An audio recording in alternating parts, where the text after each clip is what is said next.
noches a todos. Le damos la bienvenida a este shiur que se ha preparado. La comunidad Nuajida presente, anfitrión en esta noche. Conjunto de pinceladas de Torá, le damos la bienvenida en un tema tan especial como el Ruach HaKodesh, inspiración divina o Espíritu Santo. Quiero traer a colación lo que dice el Salmo 92, versículo 2. Proclamamos por la mañana su bondad y en las noches su verdad, porque ciertamente este es un tema que nos va a ayudar a todos a aclarar esas creencias que se habían tenido, ¿no? Entonces, pues agradecemos primeramente a Shen que nos enseña, nos instruye y nos permite conocer sus caminos y la verdad por medio de la Torá. Y agradecemos asimismo a nuestro rabino y maestro Daniel Natman Bención, quien dedica este tiempo, que dedica con paciencia, con bondad y misericordia también.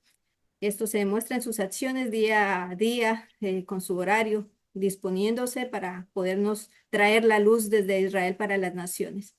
Así que es una alegría para nosotros, todos los que están aquí conectados, los que en futuro nos mirarán en internet, en YouTube, que sigan paso a paso esta lección para que podamos aclarar y esclarecer todas las verdades espirituales que trae la Torá. Así que con este preámbulo le damos el pase, Rabino Daniel, bienvenido, la sala es toda suya. Muchas gracias, Viviana Cosío. Saludos Latinoamérica. Saludo especial a los miembros de la comunidad no ágida de Colombia, quienes son los anfitriones de este shiur. Y como, bueno, antes de iniciar, quiero dedicar este shiur para que sea el Lunismat, para la oración del alma de mi Lucía Patricia Alberto Sixto Maliraj, y también para la Refuá Shelema de la sobrina Adelia y de Rocío Antoinette, hija de Rosario Matilde Rosario. Pues bien, como nos dijo nuestra directora en Colombia, hoy vamos a ver un tema que a lo largo de la historia ha sido mal interpretado, muy mal interpretado. ¿Ok? Y me refiero al Ruach HaKodesh. ¿Ok? Y hoy, a la luz de la Torá, más que nada del contexto, de la idiosincrasia, de la cosmovisión que tiene el pueblo judío, vamos a entender este concepto. ¿Qué es el Ruach HaKodesh o quién es el Ruach HaKodesh? ¿Ok? Si puedes poner la primera imagen, ahí tienen el título. Y más o menos por el título ya se puede dar una idea o de la imagen que aparece en esta primera introducción de lo que vamos a hablar. Como decía, hoy vamos a hablar de un tema en el cual yo creo que todos han tenido contacto, todos han tenido al menos una idea de lo que es, y ahora que están en el camino, en este caso Benei Noach, estudiando, siempre se van a topar con este concepto, que es el Ruach HaKodesh. Como les decía al inicio, un tema mal interpretado totalmente, gente que desconoce. Si a esto le sumas el pensamiento idolátrico, ¿ok? O sea, de una manga de gentiles, mentalidad idólatra, y si a esto le añadís que no, al ser gentiles no conocen la cultura judía, al ser gentiles no conocen el hebreo, y sobre todo para empujar o calzar los textos a su teología, eh, bueno, malinterpretaron este concepto. ¿Okay? Yo quiero comenzar este shiur contándoles un sipur hasídico, como dicen los ashkenazim, un maíz hasídico sobre el Rebbe Yerachmiel Itzhak Lasinger, más conocido como el Admor de mi Alexander, allá en Polonia. ¿Okay? Siguiente imagen, por favor. Ahí está la infografía, más o menos les voy a contar la historia. Dicen que una vez, bueno, un hombre gritó, ¿no? Rebe, por favor, necesito que vos me des una barajá, una bendición, para que se cure mi esposa, mi amada esposa. Entonces, así le pidió un hombre, bueno, un judío le pidió al Almod mi Alexander, al Rebbe Yerachmiel Sadasinger, conocido como el Baal Ismach Israel, así vida su libro, él escribió este libro, Ismach Israel, muy conocido en el mundo jasídico. A lo que el rebe respondió, le dijo, bueno, claro que sí, te voy a dar mi verajá, mi bendición, pero ¿qué fue lo que pasó? Preguntó el rebe a este hombre judío. Entonces el hombre relató, mi esposa estaba encendiendo el fogón, el fuego, el que está en casa, para luego cocinar. Y al encender el fuego, bueno, no calculó la intensidad del fuego, se quemó. Se quemó las manos, los brazos y parte del pecho. Y al principio me dijo mi esposa, mi mujer, que no le dolió tanto, o sea, al principio no le había dolido tanto, pero ahora está sufriendo mucho, ¿no? Y sus padecimientos son insoportables. Es por eso que he venido para pedir esta braja para que pueda rezar por ella. Entonces el Rebbe Yerachmiel Isaac Basinger, el Almormi Alexander, escuchó con atención el relato de aquel hombre. Y luego de preguntarle, como es nuestra costumbre, ¿no? Preguntarle el nombre de la mujer, el nombre de la esposa y el nombre de la madre de ella o la suegra de él, ¿no? Bueno, le dio su braja para que tenga refuá shelema, ¿no? Una curación pronta y completa. Pero cuando terminó su plegaria, le dijo al hombre, ¿no? Bien claro, con un poco de seriedad, pero también con cariño. Y el rebe le dijo a este hombre, bueno, de ahora en adelante deberás ser más respetuoso con el cumplimiento de las leyes de Shabbat. Entonces el hombre bajó la cabeza en señal de aceptación y también de vergüenza y se comprometió a cuidar el Shabbat tanto él como su esposa y toda su familia. Cuando se retiró este hombre, inmediatamente los alumnos, los Hasidim, los alumnos del Rebbe Yerahmiel Itzhak, que estuvieron presentes en ese momento, escuchando todo el relato del hombre y la barajada, todo, le dijeron, sin salir de su asombro, estos alumnos, le dijeron, Rebe, esta es una prueba evidente de que vos tenés Ruach HaKodesh. Sin duda, ya no nos queda muy claro. Entonces el Rebe los mira a sus alumnos y le dicen, ¿por qué dicen esto, mis queridos alumnos? Rebe, lo hemos visto, Rebe, lo hemos visto con nuestros propios ojos. Usted supo, si- sin que el hombre le dijera, que él, su esposa y su familia no respetaban el Shabbat. ¿Cómo supo que no respetaban el Shabbat? De ahí deducimos que usted de Ruach HaKodesh. El Rebe respondió, a eso me resultó sencillo, en verdad, y no tuve que recurrir al Ruach HaKodesh. Así respondió humildemente el Rebe. Les voy a explicar lo siguiente. Se dirigió a sus alumnos y les dio un pequeño shiur. Les dijo, en nuestra Torah figura que Abraham Avinu, en el tercer día de su Brit Milá, en el tercer día de su circuncisión, era cuando más sufría de dicha operación. Así lo leemos en el Sefer Bereshit. Y también los habitantes de Shem, nombra otra parashá más adelante, creo que es parashá Vayeshev, sí, parashá Vayeshev. Los habitantes de Shem, o Siquén, ¿sí? Los habitantes de Shem, 3 días después de haberse circuncidado, ¿qué pasó? Fueron atacados por Simón y Levi, los hijos de Jacob, al vengar, ¿no? A su hermana Diná, que había sido violada. Y ahí la Torah relata que, como era el tercer día, estaban dolidos y estaban débiles, debido a que era el tercer día. Entonces ahí los hijos de Jacob arrasaron con la ciudad. Mis queridos alumnos, de aquí aprendemos, o sea, de estas dos parashot, de aquí aprendemos que el tercer día posterior, ya sea a un accidente, ya sea a una intervención física, el más grave y el doloroso de todos es el tercer día. Cuando vino el hombre Y me contó y me dijo que su esposa, en el momento de que se había quemado al encender el fuego en casa, él dijo que no le dolió tanto, pero que ahora no lo podía soportar. Entonces yo deduje por la Torah que hoy tendría que ser el tercer día del accidente. Y hoy es lunes. Y si hoy es lunes, hice el cálculo y me di cuenta que el día en que encendió la mujer el fuego fue en Shabbat.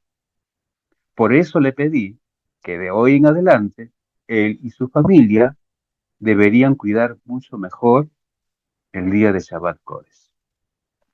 ¿Ok? Nosotros estamos estudiando cada martes, en realidad, el Sefer Mishlei, el libro de Proverbios. Ya estamos por el capítulo 5, con ayuda de la Eterna. Y hemos estado aprendiendo ciertos conceptos como la Jochma, que viene, esa sabiduría que viene de arriba, que es externa a nosotros, nos lo hacen. El Da'at, que es el conocimiento, y la Binah, que es el entendimiento. Al conocer estos tres conceptos, Jochma, Binah y Da'at, uno puede llegar a conclusiones en la Torah, como lo está haciendo el Rebbe. Y el Rebbe hace una aclaración muy importante. Él dice, de aquí aprendemos. Y creo que se acuerden esta frase, de aquí aprendemos. Porque muchas veces nosotros pensamos, tenemos la idea de que cuando nos referimos a Ruach HaKodesh, es una luz que, no sé, desnuda a la persona, que es para saber el futuro. Quizás sí, y que todos los sabios de la Torah necesitan el Ruach HaKodesh. Quizás sí, pero no es suficiente en realidad. Con esto no quiere decir que el Ruach HaKodesh es inservible, ¿ok? Quiero dejar bien claro. No, sino que no es suficiente, teniendo la Jochma de Hashem, teniendo la Bina y teniendo el Da, deducir ciertas cosas y que aparentemente la gente espera que seamos videntes y que sepamos el futuro. No, hay una historia parecida a esta, no está la imagen. Fueron a citar al rey también, un hombre que estaba desesperado y decía, "Ay, por favor, que venga el Mesías, que venga el Mesías, yo quiero que venga el Mesías". Y había otro que quería hacer negocios, entonces fueron a consultar al rey si podía hacer negocios con la empresa de este hombre. Y el rey le dijo, no, no hagas negocios con este hombre. ¿Por qué? Bueno, pasó el tiempo y vieron que el hombre cayó su empresa a bancarrota y el hombre se había salvado de hacer negocios con un hombre que estaba en la bancarrota. Porque si se hubiera unido, también hubiera arrastrado a la empresa y las dos empresas si se hubieran fusionado, hubieran ido a la bancarrota. Entonces le preguntaron al rey, ¿usted tiene Ruach HaKodesh? No, le digo, porque este hombre que vino antes que vos, me decía que venga el Mesías, que venga el Mesías. Entonces estaba desesperado, que estaba en la ruina y que quería que todo el mundo se acabara, ¿no? Para librarse de las deudas y librarse de los problemas. Y todo depende de la Jojo, ¿ah? En realidad, de la Binah y de la Da'at, que está disponible para todos nosotros. ¿Ok? Ahora bien, vamos a ver este concepto de Ruach HaKodesh. En realidad existen muchas religiones, el budismo, el sintoísmo, tienen esta idea de que hay un espíritu superior que maneja también el mundo al igual que Dios. Hasbe Shalom, que nosotros creamos esto. Pero yo quiero referirme a las dos religiones que tenemos contacto, mucho contacto, al menos nosotros aquí en la vecindad, en el barrio, tenemos contacto con el Islam, y ustedes allá en su barrio, en Latinoamérica, no sé qué tanto tienen contacto con los musulmanes, pero tienen contacto con el cristianismo. Pero vamos a ver justamente este concepto de Ruach HaKodesh, que también está presente en el Islam y en el cristianismo. Siguiente imagen, por favor. Comenzamos con el Islam. En el Islam también aparece este concepto. Obviamente que no con la palabra Ruach HaKodesh, porque es una palabra hebrea, pero si ustedes notan, en árabe, en el idioma de ellos, dice Ruh, no Ruach, Ruh, ¿ok? Ruh al-Qudus. Nosotros decimos Kodesh. El árabe y el hebreo, dado que son idiomas semíticos, tienen muchas palabras en común. ¿Okay? Nosotros cuando saludamos, por ejemplo, nosotros decimos Shalom, Shalom, Shalom Aleichem. Ellos dicen Salam Aleikum. Parecido. ¿Okay? Nosotros decimos Él, ellos dicen Allah, para referirse a su Dios. Para nosotros es Él. ¿Okay? Entonces, ¿qué significa Ruh al-Qudus? Ruh al-Qudus significa literalmente espíritu de santidad. Por así estamos bien con el Islam. ¿Okay? ¿Qué hacen ellos o qué creen ellos? Se La figura, la imagen o la idea, por dicho, el concepto del Ruh al-Qudus, de este espíritu de santidad, se identifica principalmente con un arcángel, el arcángel Jibril, que en español se dice Gabriel. ¿Okay? Jibril es el mensajero de Alá, el mensajero divino, que está encargado de transmitir la revelación a los profetas, o estuvo, mejor dicho, encargado de transmitir la revelación, ¿no?, a los profetas. El Islam tiene unos seis principales profetas. Que ojo, en árabe, profeta se dice al-Anbiya, ¿okay? Al-Anbiya. Nosotros decimos, al profeta le decimos a Nabi, por ahí va, ¿no? Al-Nabi fi al-Islam, se llama el concepto, ¿no? Un profeta al-Fi, nosotros decimos al-Fi Hashem, o al-Fi a Torah, ellos dicen al-Fi al-Islam, o sea, de la boca del Islam. Ellos tienen al profeta Nuh, que es Noé, Noah, tienen al profeta Ibrahim, Abraham, ¿okay? Tienen al profeta Musa, para nosotros es Moshe. Mira, hasta ahí llevando judíos, ¿okay? Ibrahim y Musa. Tienen al profeta Daud, Daud es David, también judío, no sé qué hacen en el Islam. Está Isa, Isa es Yeshu, Jesús, el de los cristianos. Bueno, ellos dicen que también fue musulmán. Bueno, ahí hay. Y Muhammad, ¿no? Muhammad, que fue el más grande, el último y el más grande de todos los profetas, y a él se le reveló el libro sagrado de ellos, bueno, de la Unión Sagrado, que es el Corán, o Corán en español. El Corán, entonces, para que ellos puedan entender la palabra de Allah, las profecías de Allah, los mensajes de Allah, para ello recurrían, en este caso, al mensajero, a Jibril. ¿Okay? Ahora, sí es cierto, a Jibril o al Ruh, al Qudus, no se le considera una persona divina, ni parte de una trinidad, sino que es una fuerza, es un ángel creado por Allah, nada más. Y hasta ahí estamos bien, no están tan equivocados. Porque toda fuerza, en realidad, en nuestro lenguaje, es un malaj, es un ángel, es un enviado. Todas las fuerzas del universo. Obviamente, Hashem es la fuerza de las fuerzas. ¿Me entiendes? Por eso que su nombre se llama Elohim, que es la fuerza que maneja todas las fuerzas. Entonces, están bien encaminados al Islam, ¿no? Bueno, son descendientes de Abraham Avinu también, o ellos llaman Ibrahim. En el Corán, en el capítulo 2, en el verso 87, les traigo como ejemplo. Ahí está escrito, ¿no? Concedimos a Isa, o sea, a Yeshu, o Jesús, el hijo de Mariam, María, o Miriam para nosotros, pruebas evidentes y le fortalecimos con el Ruj al-Qudus. Ahí aparece por primera vez. Entonces, así como nosotros los judíos tenemos el Talmud y está el exégesis, los musulmanes también tienen libros de exégesis que explican el Corán. Uno de estos libros que explican los textos del Corán son las suras, las omeyas, pero hay uno en particular que se llama Al-Baqara. El Al-Baqara, en el capítulo 2, 253, ahí explica, porque se hace la pregunta, ¿no? Los sabios del Islam también, al igual que nosotros, comienzan a discutir, ¿y quién es el Ruh al-Qudus? Entonces, ahí en este libro, en el Al-Baqara, ahí explica El Kudus es el ángel Jibril, el encargado. Entonces, ahí no está nada mal el Islam. ¿Ok? Va por allí. El concepto o la idea que nosotros tenemos del Ruach. Siguiente imagen, vamos a hablar del cristianismo. Sí, ahora el cristianismo sí, yo lo aborda todo. A ver, sabemos bien que el Nuevo Testamento, que es el libro sagrado de ellos, aquellos, bueno, ellos llaman sagrado, fue escrito en griego. La palabra principal de espíritu en hebreo se dice neuma, ¿ok?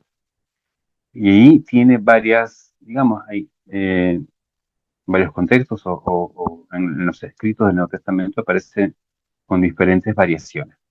Tenemos por un lado, por ejemplo, el Pneumatus Agiu, que significa el Espíritu Santo. También está el Benmatiteu, el Espíritu de Dios. El Ho Paracletos, el Consolador. Porque Yeshua había prometido, ¿no?, que cuando él se vaya, hace una historia de, ¿no?, que iba a mandar un Consolador, ¿no?, que los iba a acompañar hasta que él regrese. También para referirse a este neuma, este espíritu, es el neuma tes haleteies, que es el espíritu de la verdad. Y por último, el neuma Christus, que es el espíritu del Cristo, ¿okay?, de su Mesías, o más Mesías que ellos creen. Ahora bien, para la mayoría de las confesiones cristianas, y aclaro, la mayoría, porque no todos están de acuerdo con la teología de la Trinidad, hay ciertos grupos que no son trinitarios, solamente creen en el Padre y en el Hijo, no en la tercera figura que es el Espíritu Santo. Pero en la gran mayoría, ya sea de la rama católica, ya sea de la rama ortodoxa de rito oriental, o los griegos, como les llaman, o los protestantes, la mayoría sí creen. Ellos creen en un Espíritu Santo que consideran que es una tercera persona de lo que ellos denominan la Santísima Trinidad. Ellos, como sabemos, ellos creen en un Dios trino, a diferencia de nosotros, que nosotros creemos en un solo Dios. Ellos creen en un Dios trino, manifiesto como un Dios Padre, un Dios Hijo y un Dios Espíritu Santo. Y cada uno de ellos, de estos tres, es una entidad en sí misma, es un Dios. O sea, está el Dios que es Padre, el Dios que es Hijo y el Dios que es Espíritu Santo. Pero ellos dicen, no, son uno, ustedes no, pero para todo lo que sabemos sumar, sabemos que uno más uno es tres. ¿Okay? Para empezar. Ahora, en la teología cristiana hay toda una rama en la teología cristiana que se llama neumatología. Ahí se estudia el Espíritu Santo, como está la epistología y la teología. Entonces, en el Nuevo Testamento, en el libro de Hechos, ahí se habla de una estrecha relación, primero entre el espíritu, este neuma, ¿okay?, este Espíritu Santo, con Yeshua, ¿no?, con su creador, con Yeshua durante su vida terrenal, durante su ministerio. Este espíritu aparece en el nacimiento virginal, por ejemplo, aparece en el bautismo que tuvo él, en su discurso de despedida, en la última cena, y es allí que les prometió enviar al Espíritu Santo a sus discípulos, y que llegó, según la creencia cristiana, llegó en un día que ellos denominaron el día del Pentecostés, 50 días después de la muerte de Yeshua. No, 50 días después de su resurrección, perdón. De su resurrección, ellos celebran Pentecostés, que en realidad es la festividad de Shavuot, ¿ok?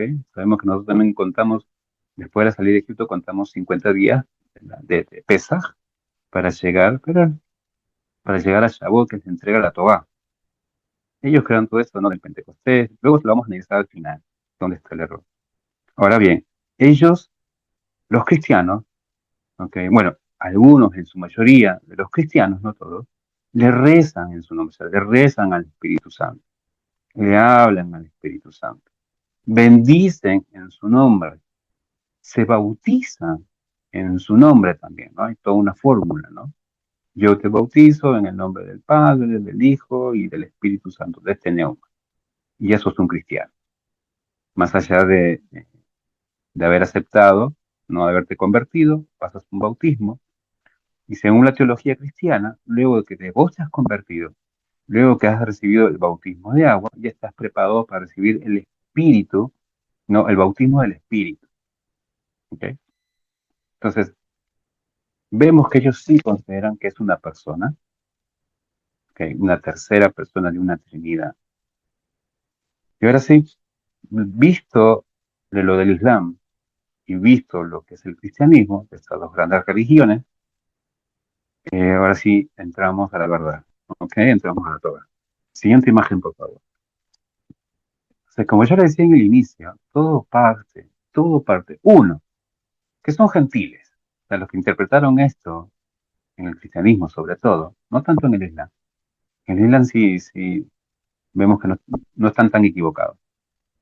Pero al menos en el cristianismo, una manga de gentiles que desconocían el hebreo, ¿ok? Que ellos hablaban griego o latín, o qué sé yo, los idiomas de la época. Pero hebreo no, ¿ok? Aparte que no sabes los contextos, aparte que no sabes la idea, los conceptos que nosotros sí lo tenemos como judíos. Entonces, para empezar, vamos a aprender mucho hebreo hoy, el día de hoy, porque sabiendo y explicando las terminaciones en hebreo, ustedes se van a dar cuenta por sí solos, ¿no? El contexto de la palabra. ¿Qué significa en realidad? A dónde vamos a llegar, que es Ruach HaKodesh. Empiezo por lo principal. La primera parte, Ruach. ¿Qué es Ruach? Ruach significa viento, el viento, cuando sopla. También significa inspiración, dependiendo del contexto. También significa soplo. O sea, cuando vos soplás, por ejemplo, en el Sefer Bereshit aparece el soplo de vida, el Ruach, ¿no? El Ruach Haim, el espíritu de vida. Y también significa espíritu, ¿no? Propiamente dicho. Y eso depende del contexto. Ruach. Entonces yo no puedo salir a la calle, por ejemplo, si hay un libro, ¿no? Y pasó un viento y se movieron, no sé, todos los pastizales y los árboles. Entonces viene el gentil y te dice, pasó por aquí el Espíritu Santo en el bosque. No, era el viento. El viento que viene y va del norte a sur, al este a oeste, es viento. Entonces, yo sé, según el contexto, cuando lo leo la Torah, a qué se refiere. Si cuando está escrito se refiere a viento, si cuando está escrito se refiere a un soplo, si cuando está escrito se refiere a inspiración, o cuando está escrito si es espíritu. ¿Ok? Ese es por una parte. Lo otro, en la siguiente palabra, que pueden ver en la imagen, es la palabra Kedushá. Kedushá significa santidad. ¿Ok? También tenemos la palabra Kadosh, y Kadosh es santo. Y esto va dirigido a una persona, a una entidad, en este caso Hashem. Hashem es Kadosh. Otra palabra es Kadish. Kadish significa santificar, pero es santificar con palabras, con expresiones, con rezos a Dios. Tenemos un rezo especial que se llama propiamente Kadish, que nosotros decimos cuando un familiar de nosotros muere, por 11 meses nosotros rezamos un Kadish. Pero yo estoy bendiciendo a Dios. O sea, es decir, santificando a Dios. Yo no hago un Kadish porque quiero santificar mi vaca, por ejemplo. Le quiero dar como corbán. Entonces, cuando yo leo en la Torah Kadish, ya sé que me refiero a que santificar a Dios con palabras. Si leo Kadosh, que me refiero a uno de los atributos y cualidades del Eterno. ¿Ok? Continuamos. Siguiente imagen. Tenemos la palabra Kiddushin. Kiddushin significa matrimonio, ¿ok? La unión marital entre hombre y mujer. Y es obvio, es una santidad, es algo sagrado, es lo más sagrado en realidad el matrimonio, la unión entre un hombre y una mujer. No solo que es en sí el acto, sino que tiene que estar envuelto en santidad. El hombre se aparta ¿no? De todas las mujeres posibles para enfocarse a una. La mujer se aparta de todos los varones posibles para enfocarse en uno, en un solo hombre. Se apartan de los demás. Como están apartados, y ese es el concepto de santidad, apartarse hacia un fin, entonces el matrimonio es santo, es sagrado. Otra palabra que está relacionada también, en esta misma raíz, es ekdesh. Ekdesh es santificado, pero el ekdesh es relacionado a las cosas.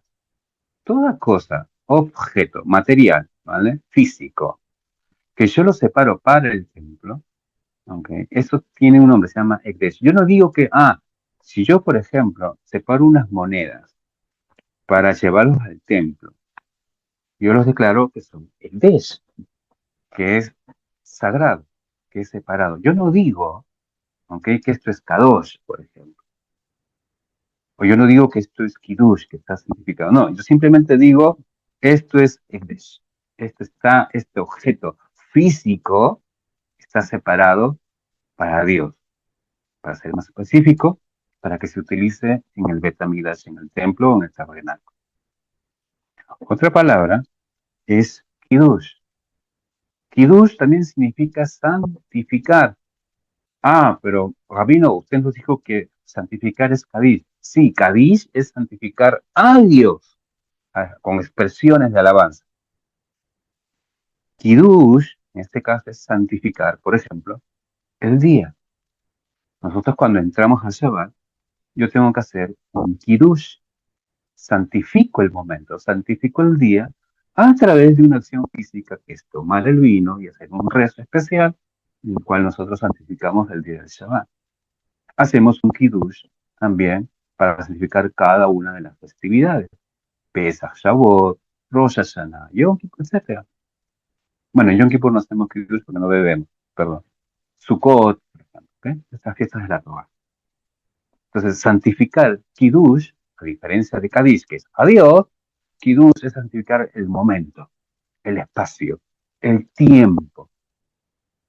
Entonces, uno que sabe hebreo, cuando lee la palabra, ¿por qué? Porque aparentemente, si ustedes se han dado cuenta, se escriben igualito. Todas las palabras se escriben igual. Entonces, si viene alguien que no conoce hebreo o mascando, no sé, su hebreo, todo mascado, comienza a interpretar, llega a errores. Y por último, está la palabra que yo les digo, la palabra clave, que es Codes. Y Codes significa sagrado, divino. ¿Ok? Que eso está relacionado a una fuerza, con un momento o un lugar especial. Por ejemplo, yo no digo, en este caso, que Hashem es Codes. No, Hashem es Kadosh. Que yo puedo hacer un Kadish hacia él, santificarle. Pero él no es lo divino. Él es el divino, no es lo divino. Él no es lo sagrado, no. Él es sagrado. Ahí viene la gran diferencia. Yo no puedo decir que un objeto es Kodesh. No, los objetos son Ekdesh. ¿Me dejo entender? Ahora bien, siguiente imagen. Bueno, sabiendo todo esto de los contextos, de las explicaciones que he dado palabra por palabra, con la raíz, que son tres letras en realidad, la letra Kuf, la letra Dal y la letra Shin, y de ahí salieron todas las demás que acabo de mencionar. ¿Qué es Ruach HaKodesh? Ruach es inspiración divina. Porque yo no voy a relacionar a un viento, o sea, de un aire que pasó friolento, que ese es el viento sagrado. No, no. Tipo, no sé, a la Rosa de Guadalupe, que cada vez que se aparece y sale el viento y les mueve el cabello a los actores. ¿Me dejo entender? Yo no voy a decir esto, o sea, este Ruach, ese es un soplo sagrado, no. Los soplos, si yo digo Ruach, que es un soplo, yo me refiero como la vida, un Ruach Jaim, que es vida. Yo no le voy a dar que eso es un soplo de santidad, no, al referirme al soplo. Pero si yo me refiero a la inspiración, al esa inspiración que viene, que te inspira a hacer cosas, a realizar acciones en nombre de, en este caso de Zen, ese es otro contexto. Por lo tanto, Ruach HaKodesh es inspiración divina. Entonces, para el judaísmo, para la Torá, es obvio que no se trata de una persona. Nosotros, por ejemplo, bueno, ya hemos pasado, estamos en el Sefer de París, en el libro de Deuteronomio. Cuando estuvimos estudiando el Sefer Shemot, por ejemplo, estuvimos estudiando el Sefer Shemot en Parashat Trumá, si no me recuerdo, vimos que Dios envió de su espíritu, okay, de su Ruach, a Betzalel, ¿correcto? ¿Para qué? Para hacer el Betamidas, los muebles. Entonces nosotros los judíos no nos imaginamos que viene una persona, una tercera persona de una supuesta trinidad, que se metió en Betzalel para hacer trabajo. No, simplemente Dios le dio una inspiración para hacer cosas divinas. Y él hizo todos los muebles del Mishkan. El altar del pacto, la menogá, la mesa de los panes, el kior, el lavatorio, etcétera, etcétera. Con inspiración divina para trabajar, para hacer algo por Hashem. Y para Hashem, él necesitó de Ruach HaKodesh. ¿Me dejo entender? Ahora bien, entonces, para la Torah, para el judaísmo, no se trata de una persona, ni mucho menos de una deidad separada, ¿no? Como si lo creen, como hemos visto, en otras religiones, sino que es, y él ha puesto en grande, puede ser, o sea, dependiendo también de los contextos del Ruach HaKodesh, es una fuerza espiritual, es una energía espiritual, pero sobre todo es un nivel de santidad. Es decir, yo para llegar al Ruach HaKodesh, que es el nivel Ruach HaKodesh, tengo que ser una persona justa, tengo que ser una persona santa. No cualquiera recibe el Ruach HaKodesh. ¿Ok? Eh, bueno, no quiero entrar ahí, sino voy a explayar mucho más y no dispongo de mucho tiempo. Eh, pero hay toda una ruta. Si gusta, lo discutimos después en la ronda de preguntas y respuestas de esta ruta para llegar al Ruach HaKodesh, pero no es parte del tema. Entonces, seguimos avanzando. Entonces, ¿qué hace el Ruach HaKodesh? Entonces dijimos, es una fuerza espiritual, es una energía espiritual, o es un nivel de santidad muy alto que Dios otorga a los seres humanos. Que Dios otorga, bueno, no a todos los seres humanos, a personas justas, que están, o sea, que pueden soportar la energía, que pueden soportar esa fuerza. Quienes están en ese nivel, entonces pueden ellos tener el Ruach HaKodesh. Siguiente imagen. No solo queda allí. El Ruach HaKodesh tiene sinónimos en la escritura. Tanto en el Tanaj, tanto en el Talmud, en los Midrashim, hay sinónimos de esta palabra Ruach HaKodesh. Número uno, Ruach Hashem, ¿no? Y cuando digo Ruach Hashem me refiero al tetragramatón, que literalmente significa el espíritu del Eterno. Entonces, cuando nosotros leemos en las escrituras, en los libros sagrados, Ruach Hashem, es el Ruach HaKodesh.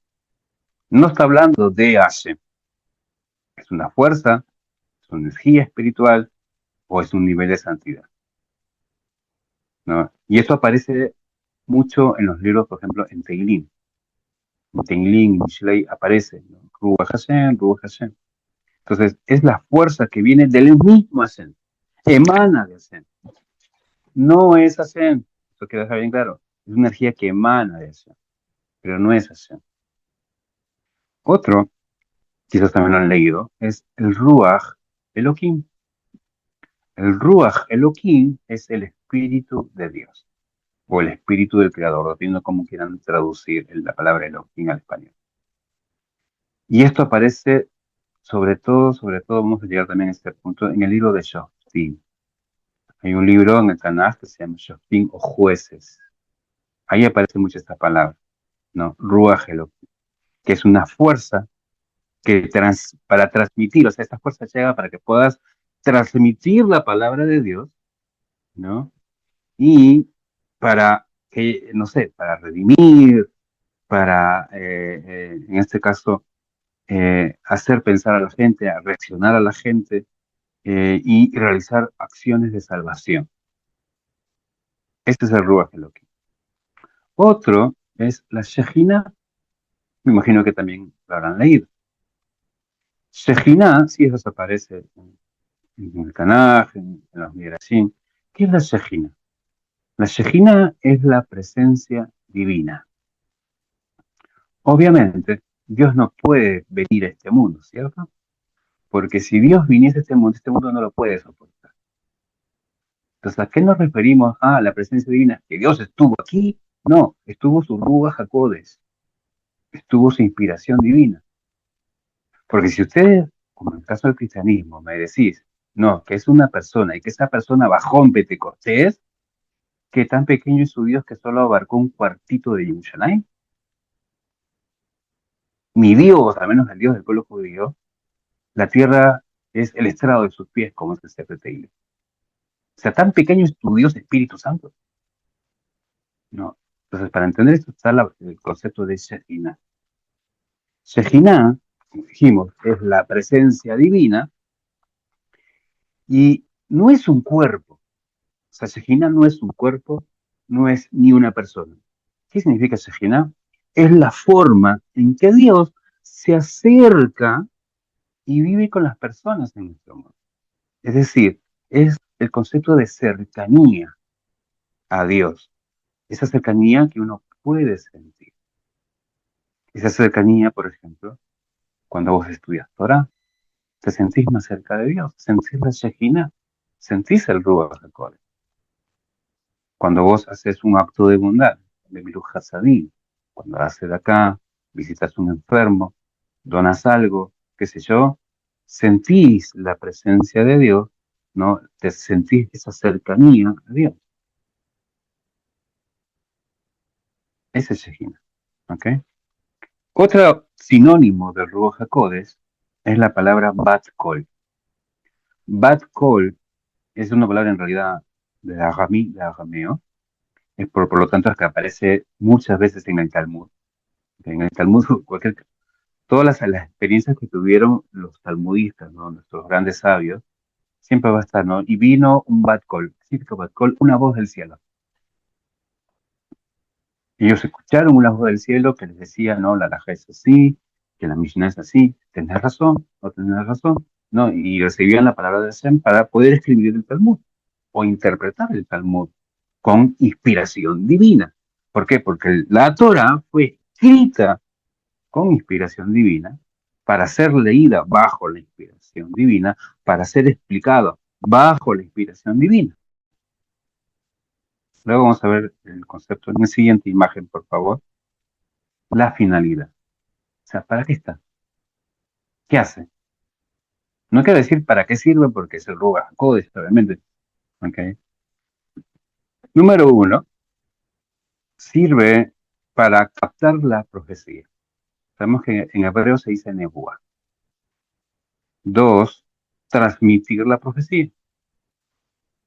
Tres, redactar la profecía.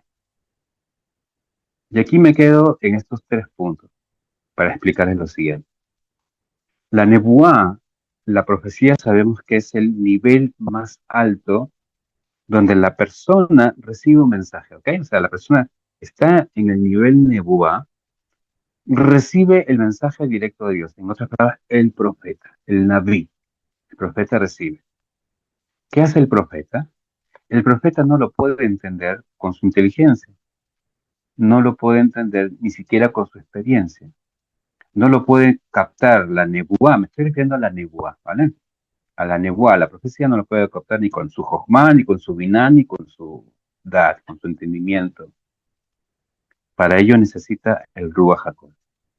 Entonces, gracias al Ruach HaKodesh que posee el profeta, o que le llega al profeta, eso es como la iluminación espiritual profunda que va a poder permitir entender verdades ocultas, ¿no? De esa profecía o hablar con sabiduría, por ejemplo. Entonces, gracias a esa, vino la profecía. Gracias al Ruach HaKodesh, el profeta pudo captar, pues le digo, para captar la profecía, para transmitir, para hablar, para inspirar a otros lo que dice la profecía, para explicarla y sobre todo para redactarla. Todos los libros del Tanaj, desde Bereshit hasta Divrei Yamim, que es el libro de Crónica, bueno, en nuestro orden, ¿ok? Todos los libros fueron escritos por inspiración divina, por Ruach HaKodesh. Para eso es. Y esto no tiene nada que ver con una persona. Es Dios mismo dictando al hombre, dándole a entender su mensaje, su palabra. Entonces, el profeta tiene que tener Ruach HaKodesh para poder captar, para poder transmitirle, enseñarle a los demás, explicarles, interpretarla y sobre todo para poder incluso redactarla. No es basta, yo escribo lo que quiera. No, Hazel Shalom, que el profeta escribiera lo que él quiera o lo que él entendió. Era tan profundo que escribía y después, ¿qué pasó? El Ruach HaKodesh se iba. Entonces, el Ruach HaKodesh permite que vos dejes de ser o sea, digamos, ¿cómo le diría? Dejes de ser vos mismo, dejes de escribir con tu inteligencia, ¿ok? Se te anulaba de tal manera el Ruach HaKodesh que era Dios escribiendo a través de tu mano, por así decirlo, o hablando a través de tu boca. Tú desaparecías. O sea, cuando Moshe hablaba con Ruach HaKodesh, cuando Eliyahu, Nabí, hablaba con Ruach HaKodesh, cuando Shmuel, ellos desaparecían, o sea, desaparecía su yo, y era Dios hablando a través de ellos. Lo otro, en punto 4, es una fuerza divina, como dijimos. También, esa fuerza divina que es para supervisar, supervisión, ¿no? Justamente para eh, conocer, interpretar los sueños, por ejemplo. Para eso es el Ruach HaKodesh. Necesita el Ruach HaKodesh. Lo hizo Yosef, por ejemplo, para interpretar Daniel, también para interpretar los sueños de los reyes. ¿Ok? Otro punto de la finalidad del Ruach HaKodesh es para autoridad. Entonces, una persona que tenía Ruach HaKodesh tenía una autoridad. No es que tenía un carisma, ¿ok? Como hoy en día nosotros podemos, o sea, a través de la historia de la Torah, tenemos cierto carisma, ¿no? Dios nos da, pero imagínate esa autoridad que tenía el profeta para hablar en nombre de Hashem y que el pueblo le crea y diga, sí, Dios está hablando a través de vos. Ese es el Ruach HaKodesh. El Ruach HaKodesh le da autoridad a los reyes, le da autoridad a los profetas, le da autoridad a los jueces para poder juzgar. Entonces venía sobre ellos, entonces nadie dudaba. Nadie dudaba de Moshe, nadie dudaba de David, nadie dudaba de Shmuel, porque se notaba que estaban llenos del Ruach HaKodesh. Te da esa autoridad. Termina la misión, el Ruach HaKodesh se va y se lleva la autoridad. Y lo otro, el último punto, los 6 principales, es para realizar una misión específica en nombre de Hashem y en favor de Israel. Y aquí pasamos a la siguiente imagen, justamente trayendo este punto de realizar una misión. Tenemos en el Tanaj, como les dije también en el inicio, todo un libro. El libro se llama Shoftim. Léanlo. Porque es ahí, digamos, es en esta etapa, ¿no? Porque en la época de Moshe es nebuá pura, ¿ok? No quiere decir que no estaba presente el Ruach HaKodesh, no, es nebuá pura. Es Dios hablando a través de Moshe. Claro, Moshe tenía que tener el Ruach HaKodesh para poder comprender, transmitir, captar, redactar toda la Torah, pero era el momento en que Dios hablaba ahí en el desierto y el pueblo escuchaba. En Shoftim, ahí vas a ver todo, digamos que va a ser la era, ¿no? Del Ruach HaKodesh. Porque en todo el libro aparece el Ruach HaKodesh, o en cualquiera de sus sinónimos, ¿no? El Espíritu del Eterno, el Espíritu de Dios, el Ruach Elohim, el Ruach Hashem, la Shejinah, el Balcol. Lean, por favor, no me crean, léanlo. ¿Por qué? Nosotros a lo largo de nuestra historia, porque también fue un lapso de la historia del pueblo de Israel, ¿no? Al entrar a la tierra de Israel después de haber vagado por 40 años en el desierto, ¿no? Entramos con Yehoshua Binu a la tierra de Israel, la conquistamos en 14 años, el pueblo se asentó, no había reyes, ¿no? Entonces, entre Yehoshua hasta el primer rey que fue Saúl, es más, se considera incluso a Saúl también como juez, ¿ok? Hasta Shaul, nosotros hemos tenido en esta historia 12 shoftim, 12 jueces. Por ejemplo, tenemos a Otoniel, a Ehud, Samgar, Edboga, la profetisa, a Bagag, dicen que era su esposo, a Gidón o Gedeón, ¿se acuerdan la espada de Gedeón? Gideón, está también Tolá, está Yair, está Iftach, está Ibzán, Elón, Abadón y el último que fue Shimshon, Sansón, ¿no? El que tenía problemas con las mujeres, sobre todo con una filistea, Dalila. El texto, o sea, en el libro van a aparecer dos, digamos, dos frases, sí, dos frases o dos oraciones repetitivas. En cada capítulo va a decir, no, uno, y en ese tiempo no había rey, y el pueblo hacía lo que mejor le parecía bueno a sus ojos. Así comienza todo. Entonces, como el pueblo no teníamos rey, el pueblo no tenía un rey, el pueblo pecaba. O sea, cada uno al hacer las cosas de la Torá, cumplía su manera, su acercamiento con Hashem, ¿ok? Caían en pecado. Y al caer en pecado, se alejaban de Hashem. Recurrían a la idolatría, a la brujería, etcétera, a la inmoralidad sexual. Se alejaban de la Torá, se levantaban entonces casi hacer, levantaba un pueblo vecino que nos hacía la vida imposible por años. Lean, ¿no? 25 años con los midianitas y 40 años con los filisteos, etcétera, etcétera. Todos los pueblos vecinos comenzaban a molestarnos, a hacernos la vida imposible. El pueblo, ¿qué hacía? El pueblo ahí recién clamaba, así nos hacen la vida imposible. Entonces, ¿qué hacía Dios? Enviaba a un chofer, a un juez para salvarlo, a un juez. En cada envío de cada uno de estos jueces para que haga este trabajo, ya sea venciendo a los filisteos, derrotando a los midianitas, a los moabitas, o haciendo retornar al pueblo, ahí está escrita esta frase, y es bien recurrente.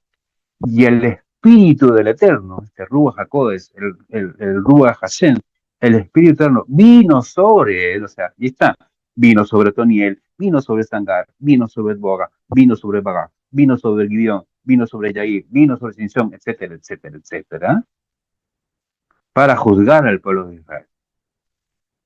Entonces ahí vemos, Dios le daba la autoridad, como dijimos, ellos podían captar la palabra porque Dios les hablaba qué es lo que tenían que hacer, que ellos tenían esa fuerza para que el pueblo retorne en arrepentimiento a la Torah y le crean, y la fuerza para, en este caso, para realizar esta misión específica de ir y derrotar a los enemigos. Y este juez se levantaba, iba con todos los ejércitos, derrotaban a todos los pueblos, etcétera. Había momentos de paz, y otra vez, como el pueblo no tenía rey, el pueblo hacía lo que mejor le pedía a sus ojos, moría este juez, y el pueblo otra vez se desbarranca. Entonces, para eso era el Ruach HaKodesh. Y ojo, que está escrito, ¿no? Y el Espíritu del Eterno vino sobre él. ¿Qué era sobre? No dentro, sobre, es decir, sobre sus cabezas, por así decir. O sobre el corazón, qué sé yo. Pero era sobre, no se quedaba.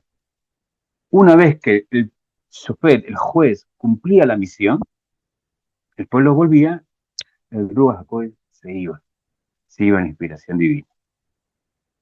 Y eso es a lo largo de todo el libro de juez. Vean, siguiente imagen. Ahora sí, recurro al cristianismo porque es el con que ustedes más tratan a las personas. Y ellos dicen que hubo una venida del Espíritu Santo. Por eso yo lo pongo en signo de interrogación. ¿Que de verdad vino el Espíritu Santo? ¿No nos dimos cuenta? En el Nuevo Testamento hay un libro que se llama Los Hechos de los Apóstoles, que viene inmediatamente después de los evangelios, de los cuatro. En este libro de los Hechos de los Apóstoles, bueno, el mismo libro se llama Hechos de los Apóstoles, que es lo que hicieron los apóstoles después de la muerte de su Dios, de Yeshua y Máximo. En el capítulo 2, eh, no recuerdo, creo que es ahí lo apunté, ¿no? Del capítulo 1 al verso 40 y tantos, creo, ¿no? Se relata toda la siguiente historia, ¿ok? ¿Qué pasó? Dice que cuando ya había muerto Yeshua, había resucitado, se había ido, ¿ok? 50 días después de eso, que salía, era el día del Pentecostés, y todos estaban reunidos juntos, ¿ok? En un aposento alto, en Jerusalén, Jerusalén, que hasta el día de hoy existe, ¿ok? En el barrio cristiano está. Se habían reunido allí 120, si no me equivoco, 120 discípulos de Yeshua. Y ahí estaban todos unánimes, todos juntos, y vino, dice el texto, dice el relato, que vino como un viento, un ruaj, ¿ok? Vino un viento, ¿no? Sobre que llenó toda la casa, y lo llenó del Espíritu, y en forma de llamitas, ¿no? No las llamitas de los animalitos, no, de llamas de fuego, que flamas de fuego sobre sus cabezas. Y cada uno comenzó a hablar diferentes idiomas. Entonces, como estaban allí en este aposento alto, pasaban los jerosolimitanos, los hijos de Jerusalén, los hijos de Sión, y los veían y se quedaban asombrados, ¿no? Pero decían que estos no son galileos. ¿Por qué están hablando? Sí, nombran varios pueblos, ¿no? Idumea, no sé, Ptolomeo y todos los meos, ¿no? Y que hablaban diferentes idiomas y los aprendían. Y otros decían, no, esos están llenos de mosto, esos están de tragos, están borrachos. Ahí se levanta Pedro, ¿ok? El que negó a su Dios. Y Pedro se va a levantar, eso ya está en el verso 14. Dice el texto que entonces Pedro, parándose en pie, no con los 11, o sea, los 11 restantes, porque el otro ya sabía, un Judas había asesinado, mil suicidado, dice, alzó la voz y les habló diciendo, varones judíos, ¿ok? Que están aquí en Jerusalén, que habitan, que viven en Jerusalén. Estos hombres que ustedes ven que están hablando en lenguas extrañas, ¿ok? No están llenos de mosto, no están borrachos. ¿Qué hace? Da su primer discurso, Pedro. Es su primer discurso ante una multitud. Siguiente imagen. Y Pedro, el discípulo, el apóstol de Yeshua, Máximo, va a citar nada más y nada menos un pasaje de Joel a Naví, o del profeta Joel. ¿Ok? Luego vamos a analizar según hechos y según lo que dice Joel. ¿Pero qué dijo? ¿Qué dijo Pedrito? Pedro dijo, mas esto es lo que ha dicho el profeta Joel, o Joel. Y en los posteros días, dice Dios, derramaré mi espíritu sobre toda carne, y vuestros hijos y vuestras hijas profetizarán, vuestros jóvenes verán visiones, y vuestros ancianos soñarán sueños, y de cierto sobre mis siervos y sobre mis siervas en aquellos días derramaré de mi espíritu y profetizará. El discurso continúa, porque habla de David y de otros personajes más, no me recuerdo. Entonces, la cosa es que la gente se convierte al cristianismo, se un relato, y le creen el cuento de que vino el Espíritu Santo. Pero esta fue la base. Esta fue la base de Pedro para decir que lo que habían vivido fue la venida del Espíritu Santo que está en el libro de Joel. Entonces, judíos, ustedes que leen el libro de Joel, que lo tienen en su Tanaj, vayan y lean. Y esto se ha cumplido hoy. Hoy se ha cumplido. Según Pedro, ¿ok? Con todo este relato. Ahora, vamos a analizar lo que está escrito en verdad en el libro de Joel. Porque Pedro cita el capítulo 3, siguiente imagen, por favor. El capítulo 3, los versos 1 y 2 de Joel a Naví. Y en el libro comienza diciendo, entonces hay una diferencia. Podrías retroceder, yo quiero que noten, y ustedes mismos van a notar la diferencia que hay. Hay unas ciertas diferencias, ¿ok? Si podías retroceder a lo que dijo la imagen anterior, ¿ok? Nuevamente, ¿qué dijo Pedro? Pedro dijo, mas esto es lo que ha dicho el profeta de Joel. Y en los posteriores días dice Dios, derramaré mi espíritu sobre toda carne y vuestros hijos y vuestras hijas profetizarán y vuestros jóvenes verán visiones, etcétera, etcétera. ¿Ok? Léanlo bien. Y ahora sí, vamos al profeta. Porque Pedro está citando a un profeta del Tanaj, a un profeta judío. ¿Qué es lo que dijo en realidad Joel? Ahí está. Joel dice, está escrito, y después de esto derramaré de mi espíritu sobre toda carne, y vuestros hijos y vuestras hijas profetizarán, vuestros jóvenes verán visiones, y vuestros ancianos soñarán sueños, y de cierto sobre mis siervos y mis siervas, ¿no? En aquellos días derramaré de mi espíritu y profetizarán. Aparentemente no hay ningún problema, ¿cierto? Es casi idéntico. Pero hay un detalle. El detalle está como inicia el profeta. Primero, el profeta dice, y después de esto. ¿Después de qué? O sea, si vos me decís, después de esto, yo voy a derramar mi espíritu, significa que tiene que haber antes, tiene que haber un suceso antes de que Dios derrame su espíritu. ¿Cierto? No es que, bah, como dice Pedro, ¿no? Ah, Dios dijo, sí, que se diga, ¿no? En los postreros días, dice Dios, ¿no? Y es más, dice en los postreros, significa en los últimos. Entonces, aquí hay un reserva. Pero dice en los postreros días. Se supone que ese momento en que todos recibieron el Espíritu Santo en el Pentecostés, que era la fiesta de Shavuot para empezar, ¿ok? Que era la entrega de la Torah, sino para que se vea más romántico, no sé, más divino. Querían invitar a la entrega de la Torah, obvio, ¿qué? Si esos son los postreros días, ¿por qué estamos en el 2026? Si esos eran los últimos días, de ahí se acaba el mundo. No tiene lógica, ¿cierto? Ok. En los profetas dice Dios. Bueno, que diga Dios, porque no tiene lógica porque está hablando del profeta. Y Dios habla a través del profeta. Se puede entender. Derramaré de mi espíritu sobre toda carne, dice Pedro. Toda carne. O sea, toda la humanidad de los 5 continentes que hacen recibiendo el Espíritu Santo, solo 120 personas en Yerushalayim. Y las demás carnes que, para que Pedro diga, se ha cumplido. No, no se cumplió. Son solo 120, no es toda la carne, no es toda la humanidad. Y lo grave está justamente cómo inicia Joel. Joel dijimos, ¿no? Y después de esto. ¿Qué es eso de y después de esto? Para entender esta parte, tenemos que retroceder. O sea, tiene que haber un suceso para que después Dios derrame su espíritu. Entonces, si nosotros queremos entender el capítulo 3, estos 2 primeros versículos del capítulo 3 de Joel, hay que entender el capítulo 2. Hay que leer el capítulo 2, el contexto. Y ese es el error del cristianismo. El error del cristianismo siempre ha sido enfocarse en un texto que lo sacan fuera de contexto para inventar pretextos. No le he puesto en la imagen porque es muy largo, pero se lo voy a leer en una manera muy rápida. Dice así, lo leo si ustedes tienen Tanaj, léanlo también en el capítulo 2 de Joel, o de Joel. Ahí dice, Tiku Shofar Betzion, dice, toca la trompeta en Sion, que suena la alarma en mi santo monte. Miren lo que va a pasar.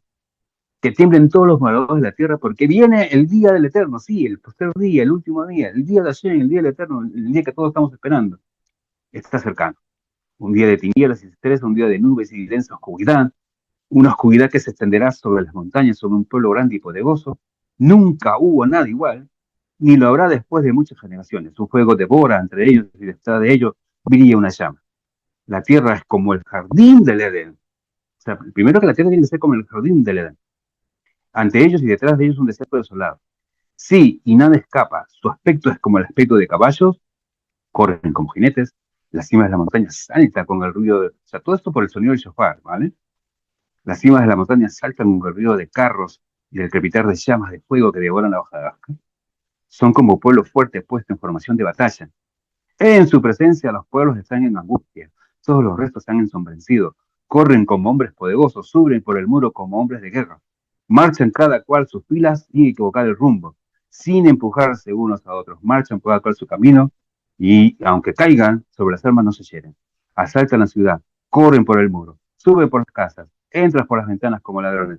Delante de ellos tiembla la tierra y se estremecen los cielos. El sol y la luna se oscurecen y las estrellas disminuyen su brillo. Y el Eterno hace oír su voz ante ese ejército porque su campamento es muy grande, el pueblo de Israel es muy grande y muy terrible.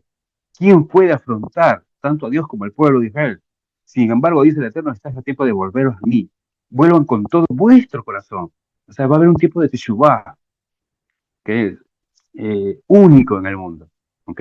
Vuelvan con ayunos, con llantos, con lamentaciones, desgarrad vuestros corazones y no vuestras vestiduras y volveos al Eterno vuestro Dios, porque Él otorga su gracia y su compasión. Él es tolerante, generoso, en misericordia, y se arrepiente del mal que amenaza traer. ¿Quién sabe si Él no ha de volverse a arrepentirse y dejar de bendición tras de sí una ofrenda vegetal y una libación para el Eterno vuestro Dios? Tocad la trompeta en Sion, proclamar un ayuno, convocar solemne asamblea, reunir al pueblo, llamar a la congregación, juntar a los ancianos, reunir hasta los nenes, hasta los niños, los infantes de pecho, que salga el novio de su habitación y la novia de su cama, que lloren los coaní, los sacerdotes, los ministros de Dios entre el pórtico y el altar, que digan, compadecete, oh Eterno, tu pueblo, y que tu heredad no sea motivo de oprobio, para que no se señalen de ellos los demás pueblos, los gentiles, porque han de decir entre los pueblos, ¿dónde está el Dios de ellos? Fue el Eterno celoso en su tierra y tuvo piedad de su pueblo.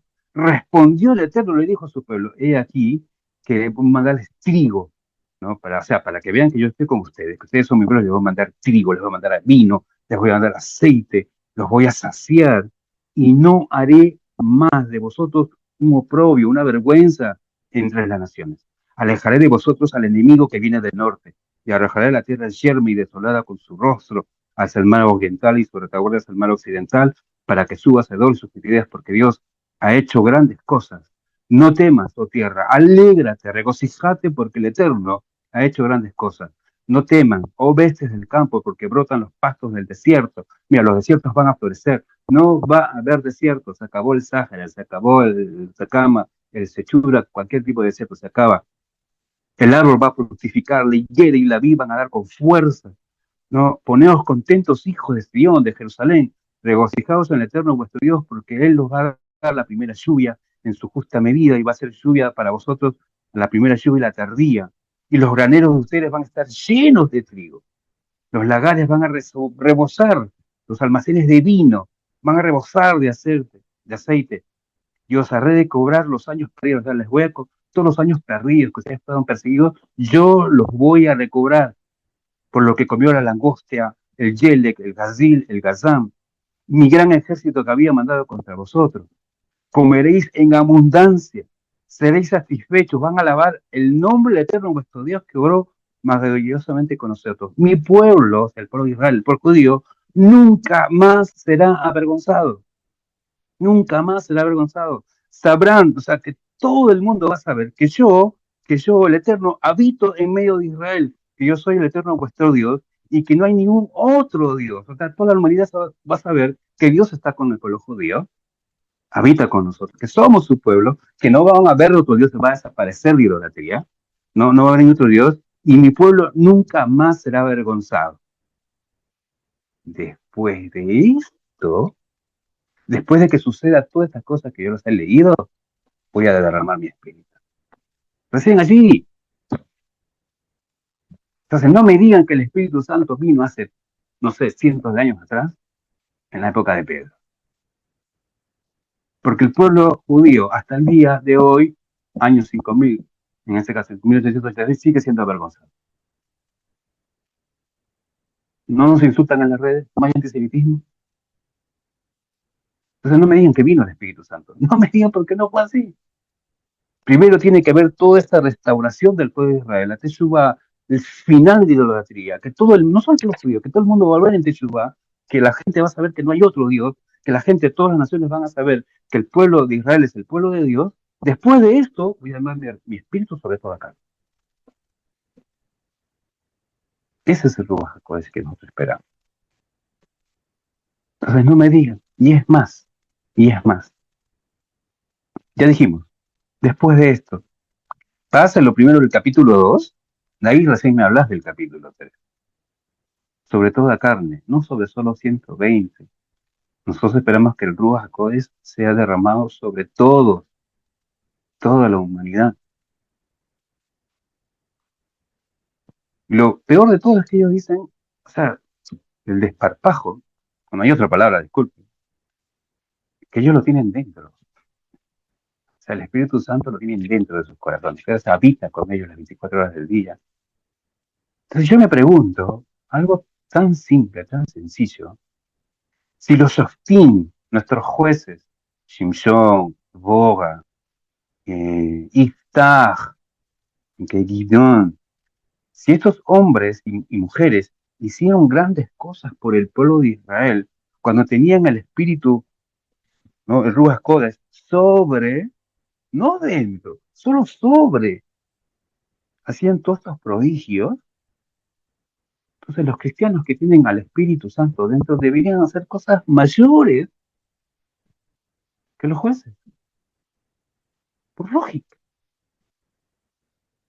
Deberían tener más autoridad, deberían, no sé, captar los mensajes divinos, ¿no? Porque lo tienes, o sea, no tienes sobre, lo tienes dentro, o sea, a ese punto llega, no, no olvide en mí, en mi corazón, ¿no? Y entonces, ¿por qué no captas las profecías? ¿Por qué no la transmitís la profecía? ¿Por qué no tenés esa autoridad? ¿Por qué no haces esos milagros y prodigios, realizar obras específicas a favor del pueblo de Israel? O al menos de tu país, aunque sea, ¿no? O de tu cuadra o de tu distrito, aunque sea. Entonces, eso demuestra que el Espíritu Santo no ha venido. Demuestra que el Espíritu Santo no es una persona. ¿Ok? Bien, quiero Dios que Dios pueda pronto, pronto, con la venida del Mesías, con la redención del pueblo de Israel, con la construcción del Bet Hamikdash, así pueda derramar de su Ruach HaKodesh. Y ahí sí, porque lo vamos a necesitar, porque vamos a hablar con Dios. O sea, vamos, véanlo así, lo siguiente, el Ruach HaKodesh va a ser el idioma. Dios va a hablar con nosotros. Entonces, para nosotros entender a Dios, tenemos que entender Ruach HaKodesh para captar los mensajes ocultos, que es la palabra de Dios. Hoy en día nosotros leemos del libro. Entonces, lo que es escuchar a Dios, que es lo que Dios con voz audible nos hable, necesitamos el Ruach HaKodesh. ¿Ok? Bueno, bendiciones para todos.